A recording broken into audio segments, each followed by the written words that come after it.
Hello students, आज हम class 10th के chapter 9 some applications of trigonometry की एक्सरसाइज 9.1 के कुछ क्वेश्चंस शेयर करेंगे।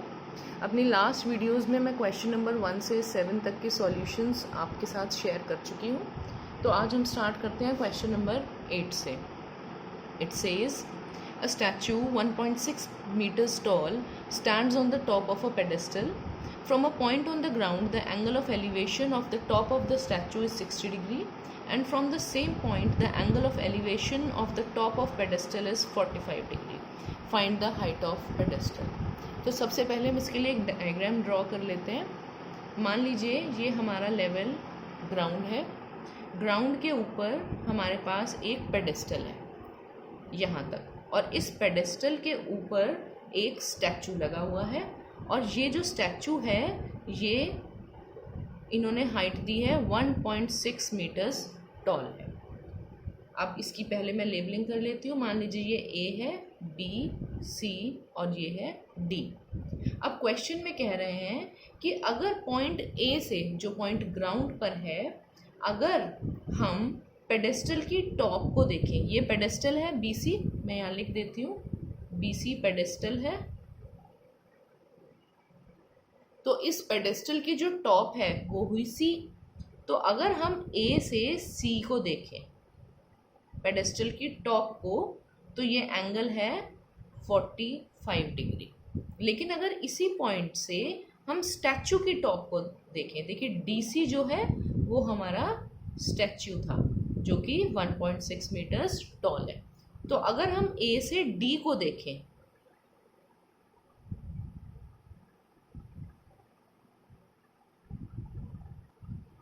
तब हमारा जो एंगल ऑफ एलिवेशन है वो है 60 डिग्री। ये क्वेश्चन में हमें डाटा गिवन है और हमसे पूछा जा रहा है कि जो ये पेडेस्टल है इसकी हाइट कितनी होगी।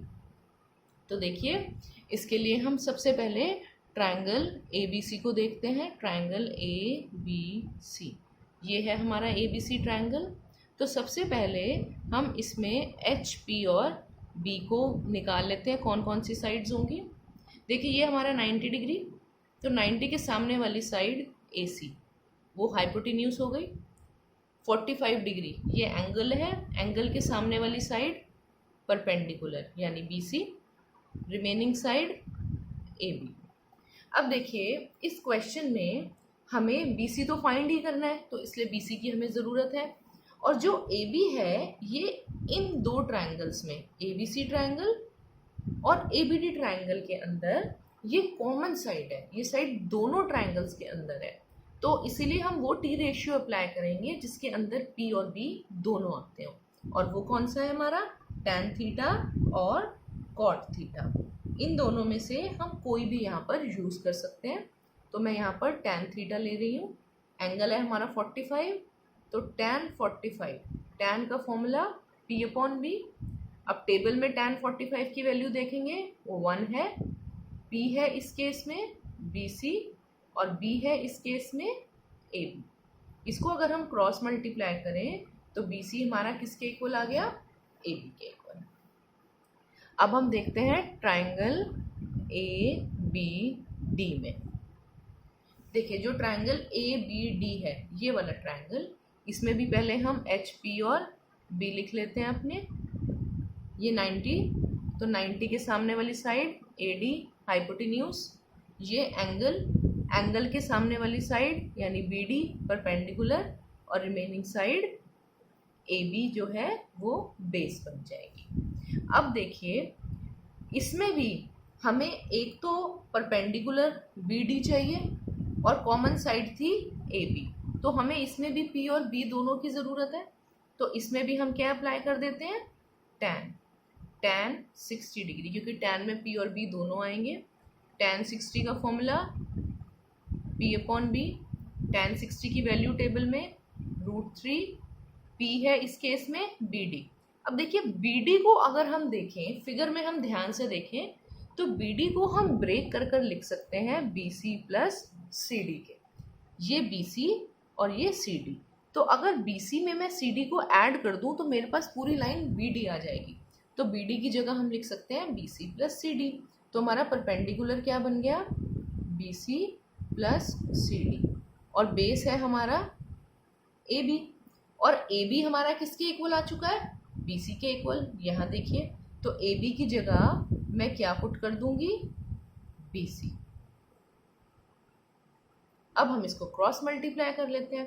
क्रॉस मल्टीप्लाई करेंगे तो ये हमारा क्या आ जाएगा, B C root three equals to B C plus C D. अब इस बी सी को हम शिफ्ट कर देंगे, तो ये हो गया हमारा B C root three minus B C equals to C D. अब देखिए यहाँ पे हमारा बी सी कॉमन आ जाएगा, तो यहाँ क्या बचेगा, रूट थ्री माइनस वन, इस तरह से। और सी डी की वैल्यू हमारे पास क्या थी, 1.6। ये हमें ऑलरेडी क्वेश्चन में गिवन थी। बी सी जो है सॉरी सी डी जो है, I am so sorry, C D जो है वो हमारा 1.6 है, तो सी डी की जगह हमने पुट कर दिया 1.6। अब देखिए इसको हम आगे किस तरह से सॉल्व कर सकते हैं, इसके बाद मैं इधर लिख रही हूँ। ये हमारा हो जाएगा B C is equal to 1.6 upon root three minus one. अब इसको हम रैशनलाइज कर देंगे, क्योंकि नीचे हमारे पास रूट आ गया, तो रैशनलाइज करने के लिए रूट थ्री प्लस वन से ऊपर और नीचे मल्टीप्लाई करेंगे, तो ये हमारा बन जाएगा 1.6 into root three plus one upon, अब नीचे देखिए रूट थ्री माइनस वन और रूट थ्री प्लस वन है हमारे पास, तो a माइनस बी और a प्लस बी, तो a minus B into A plus B, A square minus B square, तो a स्क्वायर हुआ 3 और b स्क्वायर हुआ हमारा 1। तो इसको हम किस तरह से लिख देंगे, 1.6 root three plus one upon 2। अब 1.6 और 2 को हम सॉल्व कर लेते हैं, तो ये हमारा आ जाएगा 0.8 into root three plus one. ये हमारी रिक्वायर्ड वैल्यू आ गई बी सी की, जो हमें फाइंड करनी थी। अगर हम चाहें तो यहाँ रूट थ्री की वैल्यू जो कि 1.732 है उसे पुट कर देंगे, और फिर अगर हम इसको सॉल्व करेंगे तो हमारे पास न्यूमेरिकल वैल्यू एग्जैक्ट निकल कर आ जाएगी। तो आपकी जो एनसीईआरटी है उसमें इसी फॉर्म में आंसर गिवन है, तो हम इसलिए बीसी को अभी यही। आई होप आपको 8th क्वेश्चन समझ में आया है। अब हम मूव करते हैं क्वेश्चन नंबर 9 की तरफ। क्वेश्चन नंबर 9 है, the angle of elevation of the top of building from the foot of tower is 30 degree and the angle of elevation of the top of tower from the foot of building is 60 degree. If the tower is 50 metres high, find the height of building. सबसे पहले हम figure draw कर लेंगे। देखिए ये हमने ले लिया ग्राउंड, ये मान लीजिए हमारी बिल्डिंग है, और ये मान लीजिए हमारा टावर है। अब क्वेश्चन ये कह रहा है कि जो टावर है वो हमारा 50 मीटर्स है। ये टावर हमारा यहाँ से लेके यहाँ तक, ये हमें 50 मीटर्स की हाइट दे रखी है। तो पहले मैं इसकी लेबलिंग कर लेती हूँ। मान लीजिए ये ए है, ये बी है, ये सी है, और ये पॉइंट हमने डी ले लिया। तो अब क्वेश्चन में लिखा है angle of elevation of top of building, ये हमने बिल्डिंग मानी है। मैं यहाँ पर पहले इसको लिख देती हूँ, आपके लिए इजी हो जाएगा। ए बी जो है वो हमारी बिल्डिंग है, और डी सी जो है वो है टावर। तो वो कह रहे हैं angle of elevation of top of building. अगर ए बी बिल्डिंग है तो बिल्डिंग का टॉप हुआ बी पॉइंट, इसका एंगल ऑफ एलिवेशन कहाँ से, from the foot of tower. जो टावर है उसका फुट है सी, तो क्वेश्चन कह रहा है टावर के फुट से यानी सी से हम बिल्डिंग के टॉप को यानी कि बी को देख रहे हैं। तो ये जो एंगल ऑफ एलिवेशन है ये है 30 डिग्री। और दूसरी लाइन में कह रहे हैं angle of elevation of top of tower. अब टावर था डीसी, तो टावर की टॉप हुई डी, इसके टॉप को देख रहे हैं। कहाँ से देख रहे हैं, from the foot of building, building का फुट था ए, तो ए से हम डी को देख रहे हैं। इस तरह से क्वेश्चन में उन्होंने बोला है। तो इस एंगल की वैल्यू जो है वो है 60 डिग्री। ये क्वेश्चन में हमें डाटा गिवन है और वो हमसे पूछ रहे हैं कि जो बिल्डिंग है उसकी हाइट कितनी होगी। तो इसके लिए देखिए, सबसे पहले हम लेंगे ट्रायंगल BAC। तो मैं यहाँ लिख लेती हूँ, इन ट्रायंगल BAC सबसे पहले हम इसमें HP और B को देख लेते हैं कौन कौन से हैं। ये जो है देखिए, जो ABC ट्रायंगल है हमारा, इसको देखिए, अगर हमें कंफ्यूजन हो तो हम अलग से इसकी एक फिगर भी ड्रॉ कर सकते हैं। देखिए इस तरह से है ये हमारा B, ये A और ये C, और ये हमें गिवन है 30 डिग्री। ये एंगल हुआ हमारा 90 डिग्री। तो इसमें हम क्या कर सकते हैं, देखिए ये 90 है, 90 के सामने वाली साइड BC वो बनेगी हाइपोटेन्यूज।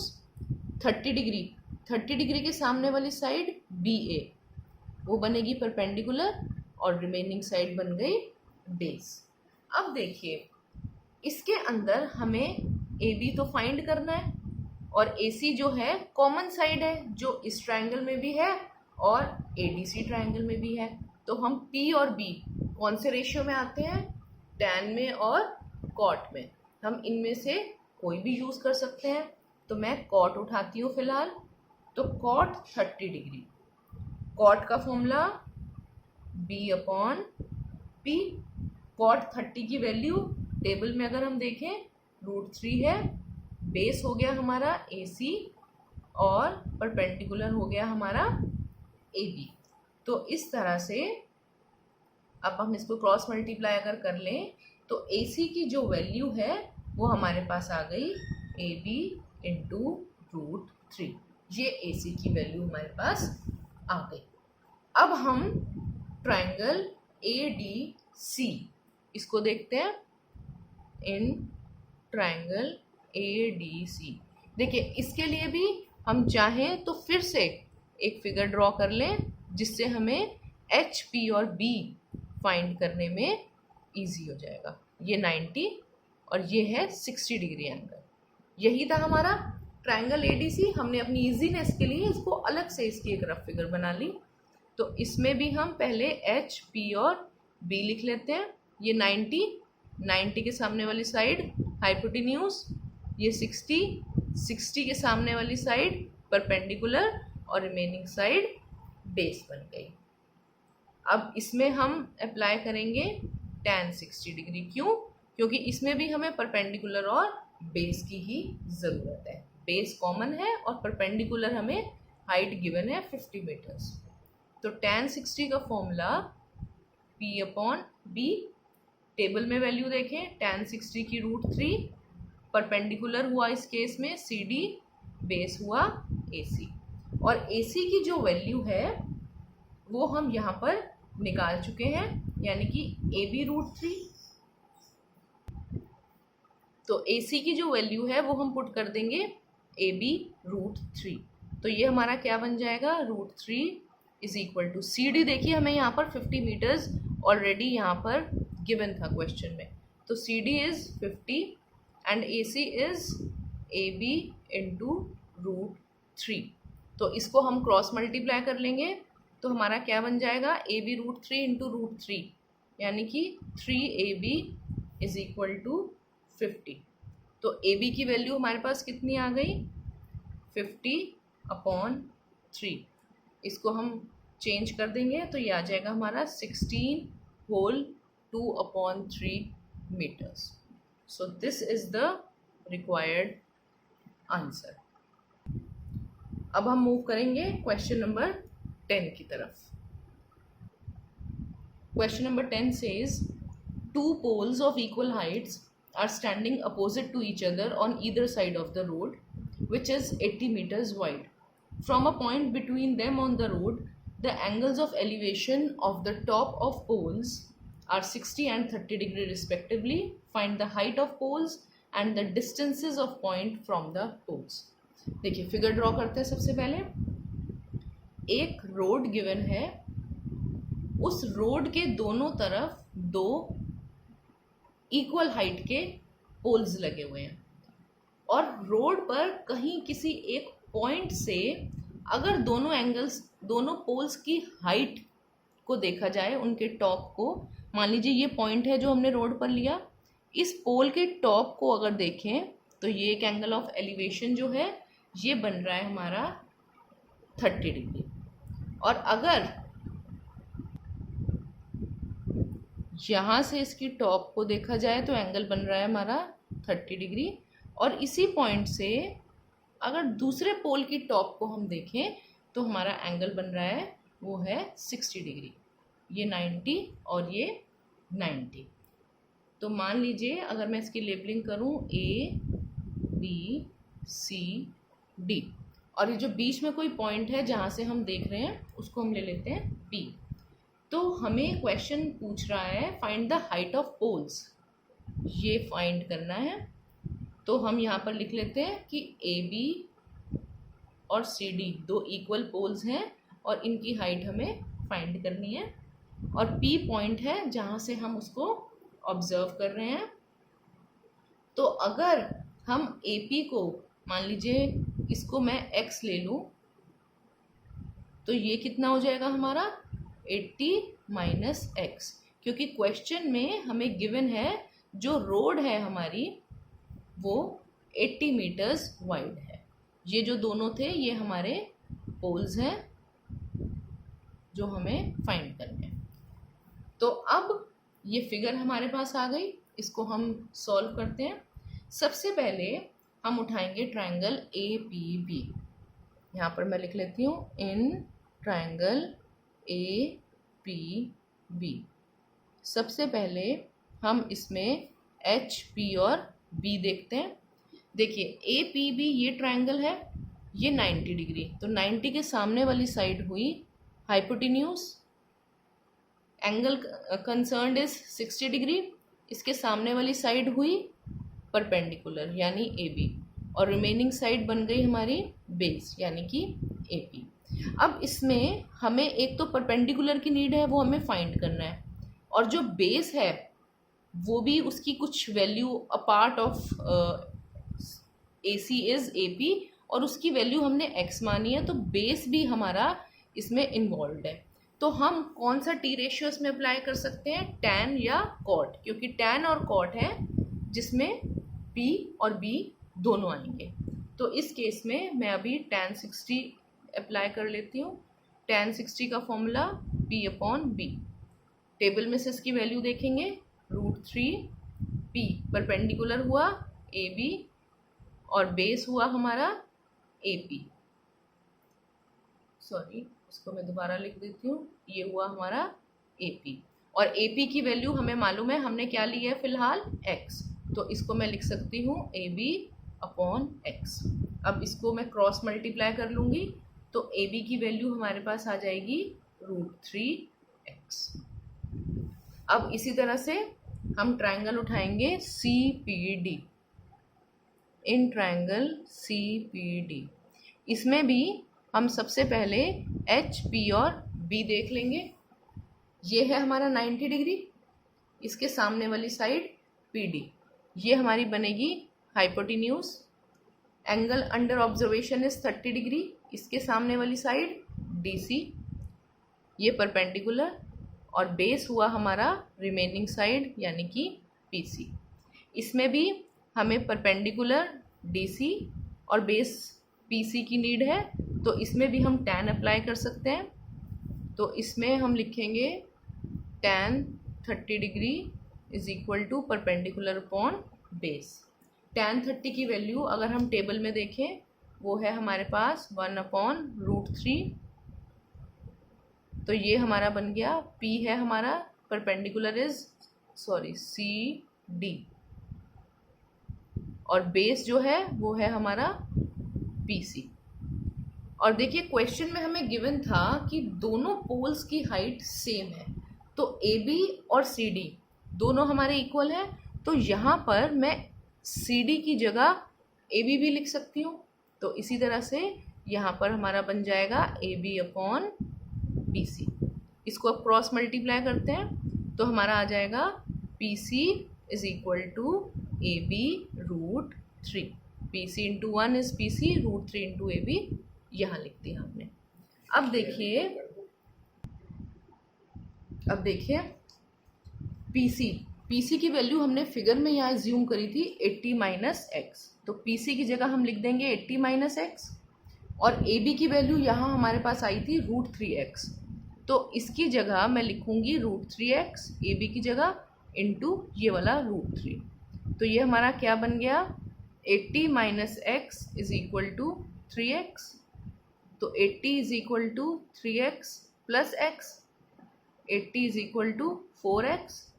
तो 80 अपॉन 4 ये हमारी x की वैल्यू आ जाएगी, यानी कि 20 मीटर्स। तो जो हमारा AP था, x जो था वो थी हमारा AP, तो AP की वैल्यू हमने निकाल ली 20 मीटर्स।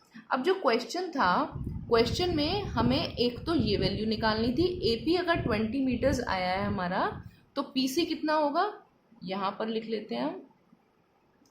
AP आया हमारा 20 मीटर्स, तो PC कितना होगा 80 माइनस 20 यानी कि 60 मीटर्स। और हमें हाइट ऑफ पोल्स भी फाइंड करनी थी, यानी AB और CD की वैल्यू। और AB की वैल्यू जो थी वो थी हमारी रूट थ्री एक्स, और x हमारा कितना आया 20 मीटर्स। तो रूट थ्री इंटू 20 यानी कि 20 इंटू 1.732। अगर हम इसको सॉल्व करेंगे तो ये हमारा आ जाएगा 34.64 मीटर्स। तो ये वो वैल्यूज़ हैं जो हमसे क्वेश्चन में पूछी गई थी। आई होप आपको इन सभी क्वेश्चंस की सॉल्यूशन ज़रूर समझ आई होंगी। और अगर आपको मेरा कंटेंट पसंद आया हो तो आप प्लीज़ मेरे चैनल को ज़रूर लाइक, सब्सक्राइब और शेयर करें। Thank you so much.